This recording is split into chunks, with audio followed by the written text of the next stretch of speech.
വിശ്വാസ രാഹിത്യത്തെക്കുറിച്ച് അവൻ വിസ്മയിച്ചു. നിങ്ങളുടെ ജീവിതത്തിൽ ദൈവത്തിനെ തൊടാൻ പറ്റാതെ പോകുന്നതിന് കാരണം ഉള്ളിൽ വിശ്വാസമില്ലാതെ വരുമ്പോഴാണ്. ഈ ക്രിസ്മസ് ഒക്കെ കടന്നു പോകുന്നുണ്ടെങ്കിലും ഈ നോമ്പിലൂടെയൊക്കെ കടന്നു പോകുന്നുണ്ടെങ്കിലും ഉള്ളിൽ ഒട്ടും ആഴപ്പെടുന്നില്ലെങ്കിൽ, വിശ്വാസം ആഴപ്പെടുന്നില്ലെങ്കിൽ യേശുവിനൊന്നും ചെയ്യാൻ പറ്റില്ല. യേശു വിസ്മയിച്ചു പോവുകയാണ് വിശ്വാസരാഹിത്യത്തെക്കുറിച്ച്. എവിടെ വിശ്വാസം ഉണ്ടോ അവിടെയൊക്കെ കർത്താവ് അനുഗ്രഹം നൽകിയിട്ടുണ്ട്. വഴിയരികിലൂടെ കടന്നുപോയപ്പോൾ തളർവാദ രോഗിയും അതുപോലെ തന്നെ നമുക്കറിയാം, ഒരു പുരമുകൾ പൊളിച്ച് ഒരു തളർവാദ രോഗിയെ അവൻ്റെ അരികിലേക്ക് ഇറക്കിയപ്പോൾ അവരുടെ വിശ്വാസമൊക്കെ നമുക്കറിയാം.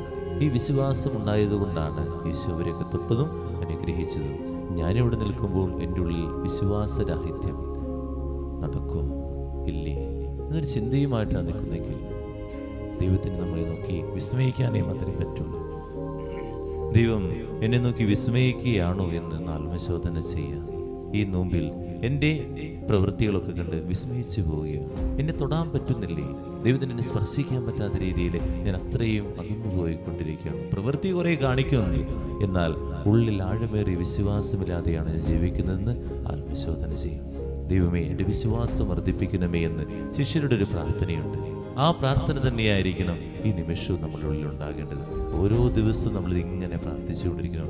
അത് ദൈവത്തിൻ്റെ ഒരു കൃപയാണ് എന്ന് നമ്മൾ മനസ്സിലാക്കുക.